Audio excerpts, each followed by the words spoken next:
నమస్తే, welcome to #you. నేను మీ Naresh. Big breaking news అనుకోవాలి. గాలి జనార్దన్ రెడ్డిపై కాల్పుల కలకలం అయితే రేగింది. బళ్ళారిలోని గాలి జనార్దన్ రెడ్డి ఇంటి ముందట ఫ్లెక్సీలు కడుతూ ప్రస్తుత ఎమ్మెల్యే అనుచరులు సతీష్ రెడ్డి అనే వ్యక్తి ఎవరైతే ఉన్నారో గన్మెన్ నుంచి గన్ను తీసుకొని గాల్లో కాల్పులు జరగడం అయితే జరిగింది. ఇది మాజీ మంత్రిగా పనిచేసిన గాలి జనార్దన్ రెడ్డి మీద కాల్పులు జరగడం అనేది కూడా బళ్ళారిలో ఇప్పుడు కలకలం రేపుతా ఉంది. అయితే గాలి జనార్దన్ రెడ్డికి సంబంధించి గాలి జనార్దన్ రెడ్డి ఆంధ్రప్రదేశ్ చిత్తూరు జిల్లాకు చెందిన వ్యక్తి. ఆయనే బళ్ళారిలోని వ్యాపార నిమిత్తం అక్కడ స్థిరపడడం జరిగింది. ఆ తర్వాత కొంతకాలం తర్వాత ఆయన రాజకీయాల్లోకి రావడం జరిగింది. రాజకీయాల్లోకి వచ్చిన తర్వాత ఆయన కర్ణాటక రాజకీయాలలోని అసెంబ్లీ కాన్స్టిట్యున్సీ ఏదైతే గంగావతి అసెంబ్లీ కాన్స్టిట్యున్సీ ఉందో అక్కడి నుంచి పోటీ చేసి గెలవడం జరిగింది.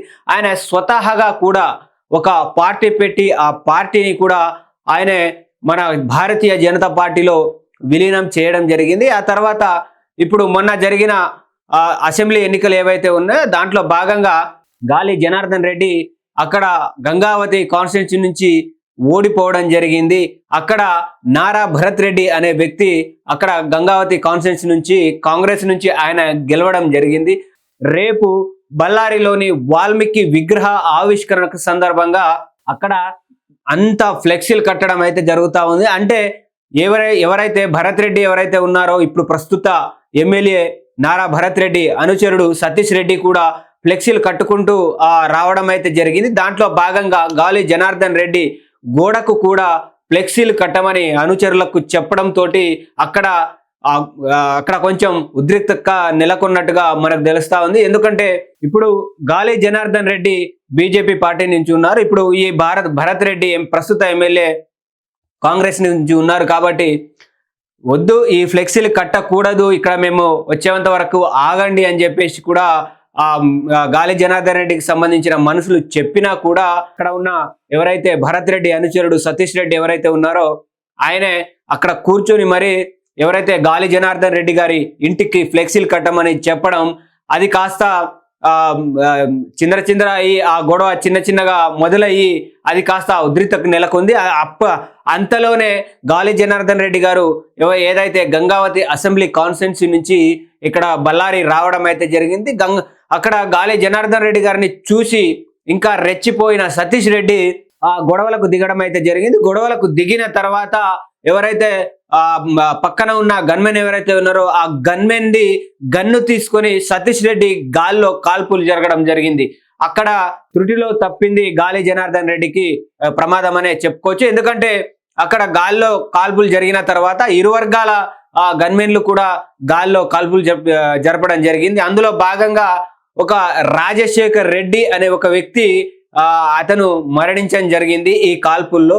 ఎందుకంటే కుట్రపూరితంగా గాలి జనార్దన్ రెడ్డి మీద కూడా సతీష్ రెడ్డి కాల్పులు జరిపినట్టుగా ఇక్కడ చెప్తా ఉన్నారు. ఎందుకంటే వాళ్ళు చేస్తున్న ఆకృత్యాలు కాంగ్రెస్ ప్రభుత్వంలోని ఇటు నారా భరత్ రెడ్డి ఎమ్మెల్యేగా గెలిచిన తర్వాత వాళ్ళు చేస్తున్న కుట్రపూరితమైన ఆకృత్యాలు కావచ్చు, వాళ్ళు చేస్తున్న దందాలు కావచ్చు, వీటన్నిటికీ అడ్డుగా నిలుస్తుంది గాలి జనార్దన్ రెడ్డియే. కాబట్టి దీనికి సంబంధించి కూడా ఇలా ఉంటే మాకు ముందు మా ఆటలు సాగవని చెప్పేసి కూడా దానికి ఇప్పుడు అధికారంలో ఉన్నది మా పార్టీ అని చెప్పేసి కూడా కొంతవరకు ఇక్కడ రౌడీయిజం చూపించి వాళ్ళను భయపెట్టే ప్రయత్నం చేద్దామన్నట్టుగా కూడా ఇటు సతీష్ రెడ్డి చేసినట్టు ఇక్కడ కనబడతా ఉంది. కాబట్టి దాంట్లో భాగంగానే మనకు ఇటు గాలి జనార్దన్ రెడ్డి గారు కూడా మాట్లాడుతూ వాళ్ళు కావాలని నా మీద కక్షతోటి ఇక్కడ కాల్పులు చేయడం జరిగింది. దాంట్లో భాగంగా ఒక వ్యక్తి చనిపోయారు. గతంలో నేను మంత్రిగా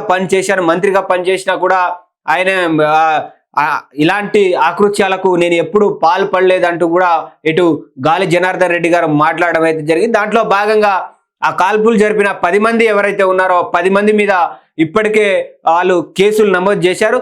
ఇక్కడ మెయిన్ ట్విస్ట్ ఏంటంటే గతంలో ఉన్న ఎస్పీని అక్కడ నుంచి ట్రాన్స్ఫర్ చేయించి కొత్తగా ఎస్పీ జాయినింగ్ అయిన రోజే ఇది జరగడం అనేది కూడా అక్కడ కలకలం రేపుతా ఉంది. ఎందుకంటే గతంలో ఉన్న ఎస్పీ ఎవరైతే ఉన్నారో ఆయనే ఇటు కాంగ్రెస్ పార్టీకి సపోర్ట్ చేస్తున్నారని చెప్పేసి కూడా ఇక్కడ నుంచి ఆయనను ట్రాన్స్ఫర్ చేపించారని కూడా ఇరు వర్గాల్లో నడుస్తా ఉంది. సో దాంట్లో భాగంగానే ఆయన ట్రాన్స్ఫర్ అయిన మరుక్షణమే ఇలా కాల్పులు జరపడం అనేది కూడా ఇటు పార్టీ వర్గాల్లో కూడా కలకలం రేపుతా ఉంది. ప్రస్తుతానికైతే 10 మంది మీద కేసు నమోదు చేసి ఆ కేసు దర్యాప్తు చేస్తా ఉన్నారు. ఇటు చూసుకున్నట్లయితే ఓన్లీ గాలి జనార్దన్ రెడ్డి అనుచరుల మీద మాత్రమే కేసులు నమోదైనట్టుగా తెలుస్తా ఉంది. ఎందుకంటే ఇటు గాలిలో కాల్పులు జరిపిన వ్యక్తులలో ఇటు మన ప్రస్తుత ఎమ్మెల్యే భరత్ రెడ్డి అనుచరులు కూడా ఉన్నారు. కాబట్టి దాంట్లో భాగంగా ఒక వ్యక్తి చనిపోవడం అనేది కూడా ఇక్కడ మనం చూడొచ్చు. ఆ వ్యక్తి ఆ కాల్పుల్లో చనిపోయారు.